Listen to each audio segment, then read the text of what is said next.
Welcome to the Chess Channel, the channel where you can learn loads. Probably, the biggest chess event on the planet, the Chess Olympiad in Chennai, India, has now come to a close. Whoever expected Uzbekistan to snatch the men's with 19 points and who expected Armenia to end up there in second place with also 19 points? Another very big surprise in the men's is where a country like Moldova ended. With 17 points, Moldova ends in fourth place along with the first Indian team along with the United States. In the women's, the battle for the top was even more intensive. Ukraine took the title with 18 points, Georgia also ended this event with 18 points, and with the United States of America, Kazakhstan and India finishing right behind them with 17 points each, this was one battle that went all the way. There have been too many other surprises. Two countries in the men's, Rwanda and Pakistan, ended with no points, and if you move across to the women's, there are three countries without a single point. It was again both Rwanda and Pakistan, and the third country was Sao Tome and Principe. It's an African little island located in the middle of nowhere, west of Equatorial Guinea, and is absolutely magic. Check out these stunning images, and of course one thing that you will coming up in these pictures, is this mountain or peak if you like.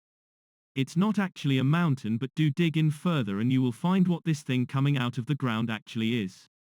This little island houses just about 400 inhabitants, and quite understandably, chess is not something you would like to be playing when on the isle.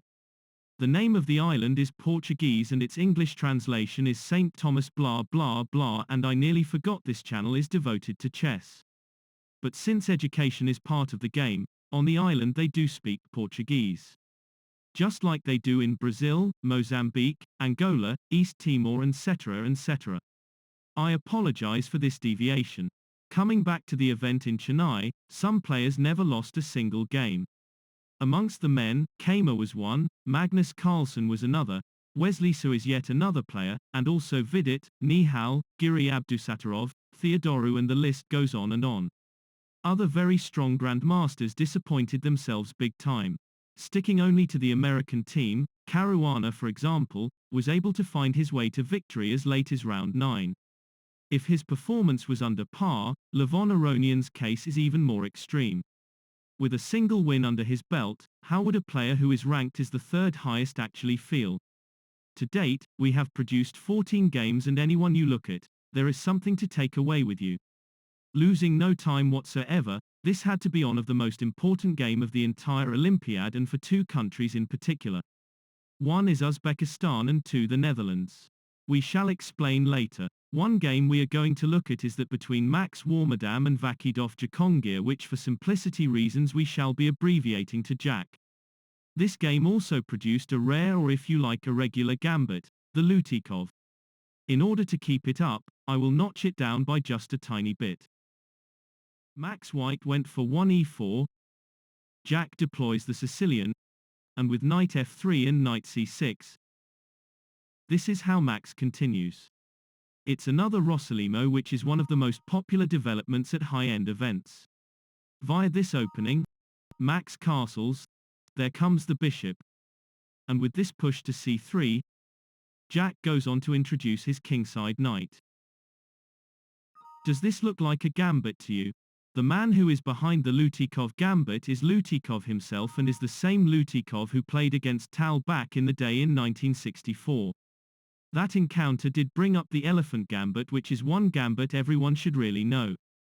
The Lutikov Gambit appears with this move into d4 and one Max went for. It's an interesting one, just like any other gambit really. We normally take the Queen's Gambit for granted because it has always been such a popular choice of move. What do you make of this Lutikov Gambit, and how does it compare to, let's say, the Scandinavian or Evans Gambit? A gambit principle idea is similar across the board. One side is offering up a pawn and sometimes a piece in order to get a better position, and often seeks compensation as a payoff. What we see here is very similar to how the Italian works, with the only difference lies with the position of this bishop. He is not on c4 but b5. What you are also looking at here looks like a double gambit. Jack took this pawn on d4. The knight here comes under fire. And now via this response, this pawn on d4 is captured, and Warmerdam with this capture secures every single piece down to the last pawn. Jack is slightly bothered by the presence of this bishop on b5, but should he attack with a6? If he does, this bishop will reposition here, which also means if you do not like e6, and you shouldn't go for it because it will be losing, this choice of move would be your best shot. Bishop d3 looks quite passive, but even if you do pursue the bishop, everything still looks fine for both sides with or without the bishop on d3 and knight on b4. We are interested in what took place after d4 was removed. Jack chased after the bishop in this way. Max developed the knight just in case, but with Jack mounting the pressure on the bishop in this way, the bishop now needs to make a running act. Max placed him into c4, Jack gets his king to safety, and though d5 is on the cards, this is how Max does his thing. Is there any depth to this move, and if so, what are we looking at? Jack did not see anything with this hypothetical initiative and went on to challenge this pawn on e5. With the pawn coming off, Jack in turn captured using his queen. Max has this potential attack on the queen, but because the queen can easily escape and at the same time reposition to a more useful square, Max chooses to attack the knight. With the knight jumping into the rim in a way of retaliating, Max decides to call in the queen, and this is just to be able to be in some position to hold on to this attack. With the bishop and knight departing, Jack now mounts the pressure on the queen. There is nothing more irritating when you have a single pawn chasing after your queen. Queen e4, focusing now the attention on e7, led to the rook to come in, and now via this rook repositioning, Jack finds another way to attack the queen. He attacked here using the bishop. Max found and placed his queen to the rim. Jack now mounts yet another ferocious attack on the knight, and with Max jumping this knight into the center, this wasn't really rocket science. Takes and takes, and as things stand, there is a clear and unprotected target on the chessboard. It's not difficult to spot this target, but it may be hard to work out if you can go after him. Jack provided the answer here. He got rid of the pawn. Max in turn lines up his rook on e1, but is this type of response asking for trouble? When this attack materialized, Max lifts the rook into the third. Jack now chases after the bishop using the pawn, but is he asking the opposition to bring this bishop into place and go after the queen? Why can't you go for this attack? If you do, it will be met by this counterattack. Forcing the bishop backwards or forwards, wherever you put him, it will be a loss of tempo. The best spot to put him would be on h6, but should he come here, he would still be much out of play. So, as soon as this bishop got attacked, Max was calculating something entirely different. This is the move he executed, so what on earth is the plan or tactic? Can anyone fish out why Max leaves the bishop hanging? If you do, what does this takes using the knight do? With the mate threat on h7, and because neither the bishop on c3 nor the queen on e6 are able to minimize the threat, is this the reason why Jack would consider not getting rid of the bishop? Even if Jack were to take this bishop down, there still appears to be a way out. If you are not able to see it, it's there with this push to h5. This move saves the day and nullifies the mate threat on the 7th, does it not? And yet what was chosen to be played was different. This was how Jack played it, but was this a blunder, and if not, was it something that makes sense? Max was, or looked quite relieved to see the pawn being eliminated only because he was able to get the rooks to come together. They now mount the pressure on this knight, but is this tactic sound? But with Jack having it all covered, he secured this knight via this move to e6. And because of this advancement, can Max use this position and get rid of the pawn on f6? This is exactly what he did. Jack has 1, 2, 3, possibly interesting responses. 1 is to remove the bishop with the bishop. 2 is to introduce the queen into this outpost on f4, and 3. I honestly cannot work out what else to do. Forget I mentioned this, because anything else you appear to try is very much going to fail. Shall we see what queen f4 does? If you take and take, Getting rid of the bishop will undoubtedly drop the rook, and if you know take, and take, this would be a done deal. We can also look at something else. Queen f4 can lead to this attack, and should these queens go, a5, bishop g5 and now a4. And this game can only go in one direction. Even if you try and force off the bishop in this way, there is no obligation to accept the challenge. If you back him off to this square on f6, which controls more than if he were to park on g7, you can either try this knight to d4, or try to liquidate in this way. We can explore both options. Knight d4 can lead to this break, and should you trade, this is what you are looking for. Once this guy slips through, this passed pawn is now extremely hard to stop. If you need to stop him from reaching the first, because of the bishop on f6 that is in control of dark diagonal, and because of the rook of course that is in charge of this file on the queen side, should this pawn find the first, Max would be forced to hand something over. For example, knight c2 will be met by this move, and it would basically be job done. The only move that makes sense is to put the knight into the corner, but this type of logical response backfires on the spot. Rook d8 and bishop e1, and even king f7 would work. Everything Max would have would be on defensive duties, and given his pieces are restricted, Jack would be having a field day if this position showed up. If after bishop f6, how would this challenge on the bishop fare? Bishop g7 is strong enough to keep everything in place. The problem Max would have lies with the position of these two extremely venomous pawns on a4 and b4 respectively. Even if you return this bishop to d2, b3, and takes, is still going to lead to the same as we saw earlier. Once this pawn slips through, this would be it. This would be the expectation of moves at this level if the game continues. There might be yet another variation to explore, and this is one would be when the knight backs off to c2. Rather than make a run for it with a2, how strong would this rook move be to d8? If now knight a1, can you figure out what is best to do?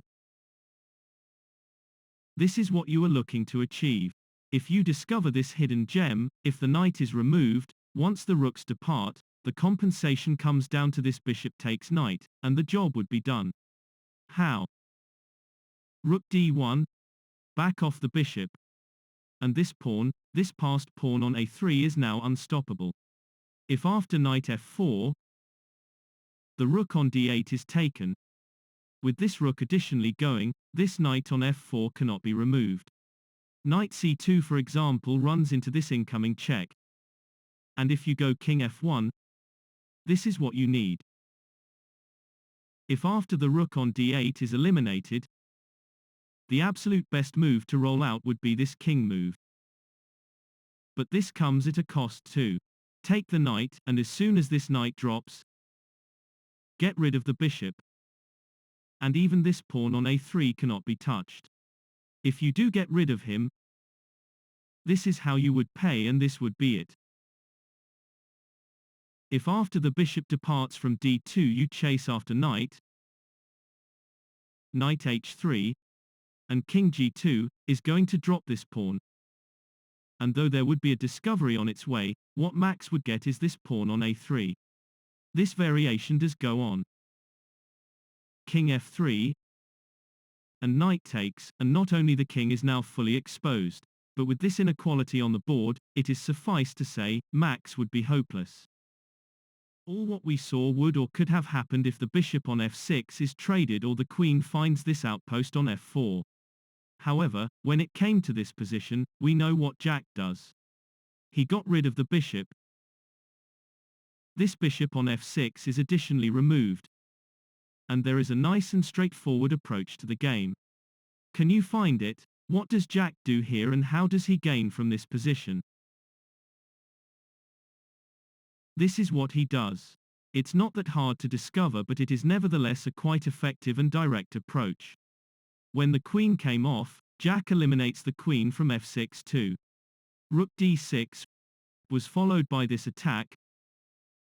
Max repositions to this outpost, and Jack here goes on to grab this pawn, automatically attacking the rook. Rook d7 led to this check. The knight is pursued, and with the knight backing off and attacking the rook at the same time, Max joins up the rooks. a5 does save one pawn, but e6 is open for the taking. If you do go on to take him, takes and takes for example, and king f7, would be as effective. A knight check and king g7 will lead to this check, but after the king finds the last, Max would reach the end of the road. However, after a5, this is how Max plays it. It's a very strong initiative, but can he produce a big bang? Rook d8 led to the trade, and with Max gaining this pawn, this knight is up next. When Jack delivered this check, this is how Max blocks, but as soon as Max went for it, he realized this was about to backfire. After knight h5, another pawn was about to come off. King h4 could easily have dropped this pawn on g3, and yet Jack holds back. If you take, Jack worried about this incoming check. But after king g7 and this check, king f6 looks quite safe. Knight e4 does not work, but if you go for this check, king e5 is good and strong enough. Coming back, Jack went on to attack the rook. Max here attacks this pawn, but with two pawns up, can Jack take this one away? Jack came in with this check, and when the king was forced into g4, it was there where Jack delivers a check by getting rid of yet another pawn. King f4 and not rook a3, which looks in time to stop the attack on a5. But this is how Jack plays it. After Max got rid of this pawn, this is what Jack does. Rook b5, and here Max is trying to find his way back into the game. Knight e3 would have been quite ideal, because if the pawn is eliminated, this knight fork will decide the fate of the game. We saw a different type of continuation. Jack went on to attack the knight, Max slips in this timely check. But with the king escaping, Max now gets his knight to back off to safety. Knight e3 and king g3 led to this way forward, and for the time being, this pawn on b4 is secure. In with a check, the king advances, and with yet another check materializing, Jack is forced to back off. When the checks continued, Jack returns the king to the 8th, and with Max now going for it using the knight, rook d4, and knight b3, attacking the rook again, and Jack is not amused. He crept in with this check, the king moves aside, and now via this rook repositioning, keeping the rook on the 4th is ideal to hold the king from gaining space on the board. Knight d2 led to his attack. This knight finds the 4th, and now via this response, this is what Max does. It looks like a blunder, but can we see why? When this check was delivered, Max was going to be punished big time. King e2 led to this pawn to make his way to the 3rd. How on earth do you stop him? Max answered with this king move. Jack now goes after the knight, and now via this knight jump. This is how Jack plays it. This check is going to hurt, and is going to hurt big time. Max knew at this stage, everything he tried was going simply nowhere. He opted for a risky move, but what did he do? This is how he chose to play it, but what was he thinking? With this pawn slipping through, there is still a way to stop him, but this is provided Jack is going to turn a blind eye. When Max went for this check, he hoped for takes and takes, but even if Jack opted for this line of play, there is still not coming back for Max. Rook c2, and king e5. Just to try it, we'll drop this pawn too, and again, you are looking at the end in a few moves. When it came to this knight check, Jack went for this king move, and with Max trying it for one more time, right after this king move, Max reached the end of the road and simply resigned. And this is actually how Uzbekistan wins the Olympiad in Chennai, and it was all because of this so invaluable victory by Jakhongir, and let's confirm why. Jordan was up against Jakhongir, who he held to a draw. Next to him or opposite was Benjamin Bok, who was up against Jakhongir Sindarov, and he too drew his game. And of course, as you might know, the encounter on board 1 was between Abdusattorov and Anish Giri. Nodebek with that important game also ending in a dead draw. Though it was pure teamwork, this win by Jack is the one that really made all the difference. Nodebek had not lost a single game throughout. Sindarov lost 1-2 games. 1 to Wesley So in round 4, and 2 to Pragner in round 10. Jack was actually the top man for the team along with Abdusattorov.